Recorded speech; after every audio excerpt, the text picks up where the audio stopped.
Hello students, I hope your studies are going well. So in this video we are going to start with the topic reproduction in fungi. In previous video we discussed about the general features of kingdom fungi. Okay, now we are going to start with the topic reproduction in fungi. It's the topic in class 11th, second chapter, biological classification. Fine. So reproduction, it takes place by three methods. Fine. First is the vegetative reproduction, second is asexual, and third one is the sexual reproduction. So we will study about vegetative and asexual reproduction in this video, and in next video we will study about sexual reproduction. So let us see. Now first method, that is vegetative reproduction. Now in this you can see it can further be classified into three parts. Okay, three ways we can say, three methods we can say. First one is the fragmentation, second is the fission, and third is the budding. Okay, so vegetative method जो होता है, like in plants में भी क्या होता है, vegetative means कोई part plant का, whether it is root, shoot और एनीथिंग और लीफ. ओके, उस पार्ट से आगे रिप्रोडक्शन होती है, आगे वो प्रोपोगेट करता है. ओके, न्यू प्लांट जनरेट करता है. सो सिमिलरली यहाँ पर क्या है, हमारे पास रूट शूट तो नहीं है, डिफ्रेंशिएशन नहीं है प्रॉपर. ओके, सो इनमें क्या होगा, फंजाई के कुछ पार्ट को किसी भी स्ट्रक्चर से, किसी भी पार्ट से एक new organism, new fungi generate होगा. Okay, that's why it is called as vegetative method. Fine. So first method is fragmentation. Okay, fragmentation name से ही क्लियर है, means some fragments will be formed. Suppose this is fungi. Okay, this is hyphae of a fungi. Fine. So उसमें क्या होगा, fragments create हो जाएंगे, and वो fragments के अंदर कैपेसिटी है to generate a new organism. Okay, so this is fragmentation, name से ही क्लियर है, fragments. Okay, second is fission. Okay, fission one word का मतलब होता है ब्रेक डाउन. फाइन. सो एक ऑर्गेनिज्म जो है, यहाँ पर जो सेल होगा, it will break into two और मोर डॉटर सेल्स. कैसे, प्रॉपर न्यूक्लियर डिवीजन होगा, वो ऑर्गेनिज्म दो या दो से ज़्यादा डॉटर सेल्स में एक प्रॉपर वे में डिवाइड होगा. ओके, फ्रेगमेंटेशन में तो फ्रेगमेंट्स हैं, कंप्लीट ऑर्गेनिज्म बना रहे हैं. इसमें क्या होगा, एक ऑर्गेनिज्म में प्रॉपर न्यूक्लियर डिवीजन होगी, जेनेटिक कंटेंट प्रॉपर डिवाइड होगा, और वो एक new organism, new daughter cells बनाएंगे. फाइन. बडिंग में क्या होगा, एक आउटग्रोथ बनती है. Okay, let us see with help of a diagram. Fine, you can see here. So this is fragmentation. इसमें क्या है, you can see the fragments are created. Okay, this is the fragment, this is the fragment. So fragments are created and they will form a new organism. Fine. Now in fission में क्या है, this is cell. Cell is dividing, nuclear content is also dividing. Okay, cell division हो रहा है यहाँ पर, and the new daughter cells are formed. You can see this is fission. Fine. And third one is the budding. Budding में क्या है, जैसे एक बड जनरेट होगी, एक आउटग्रोथ, एक स्वेलिंग जनरेट होगी सेल के ऊपर. This is cell, and you can see an outgrowth is there. Fine. इस आउटग्रोथ में भी क्या होगा, सेल के अंदर जेनेटिक कंटेंट प्रॉपर डिवाइड होगा. Okay, and it will detach after some time. जब प्रॉपर डिवीजन हो जाएगी, जेनेटिक कंटेंट इसमें चला जाएगा, nucleus and all. Okay, so it will get detached from here. उसकी डिटैचमेंट हो जाएगी, and that will, whenever it will find a suitable substratum, suitable environment conditions मिलेंगी, it will start growing. Okay, so three methods: fragmentation, fission, and budding. These are the methods of vegetative reproduction. Okay. So next is asexual reproduction. Now in asexual reproduction, what happens? Asexual means only one parent is involved. Fine. जैसे just like clones are generated. Fine. Suppose this is the parent. Fine. It will reproduce asexually, only one parent is involved, and it will form spores. Okay, जो spores बनेंगे, जो genetic content between the parent and the spores, it will be exactly similar. Okay, दो parents involved नहीं हो रहे, एक ही parent है, just like Xerox copies will be generated.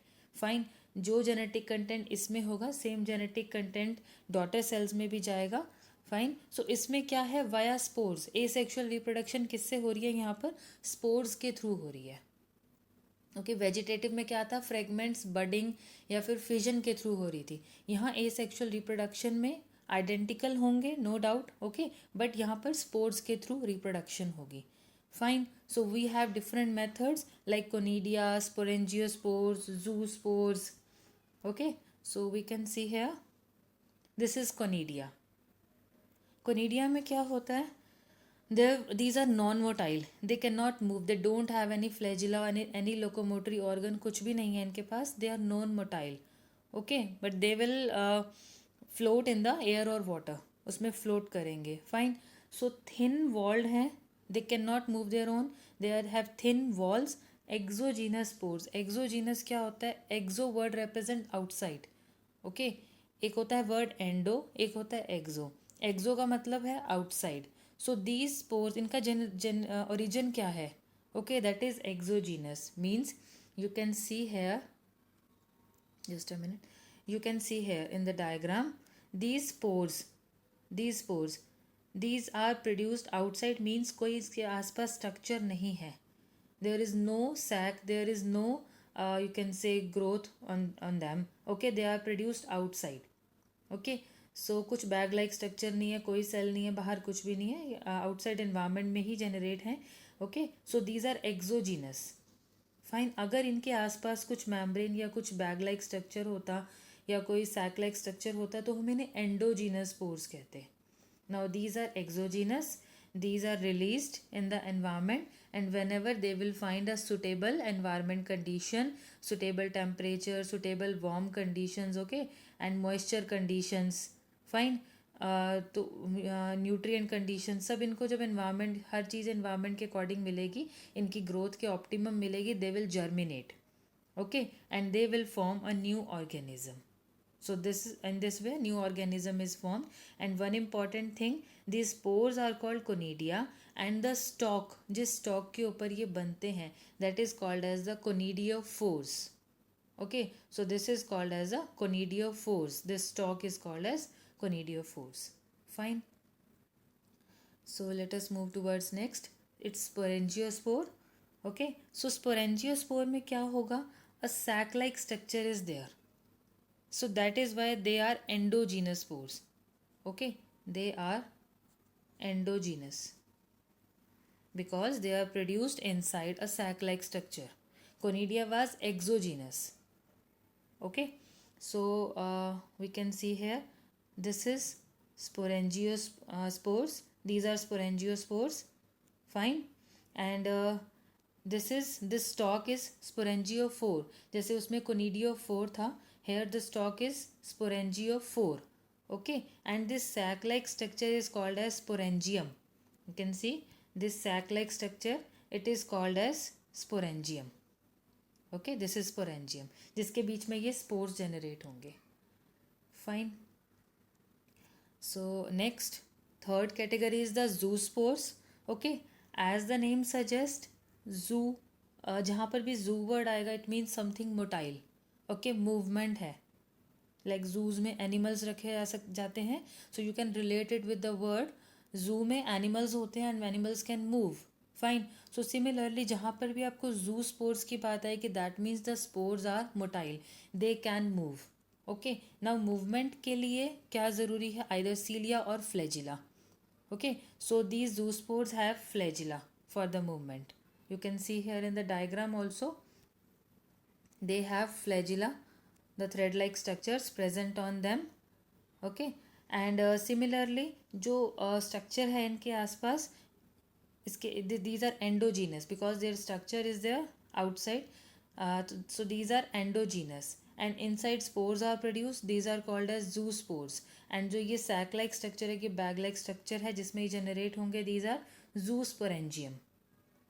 Okay, so these are zoosporangium, like उसमें sporangium था. Fine. यहाँ पर है हमारा zoosporangium because these are motile, and the spores are zoospores because of their motile nature. So we have discussed about the vegetative reproduction and the asexual reproduction. Okay, so this much only in this video. In the next video, we will discuss about the sexual reproduction in fungi. Till then, take care.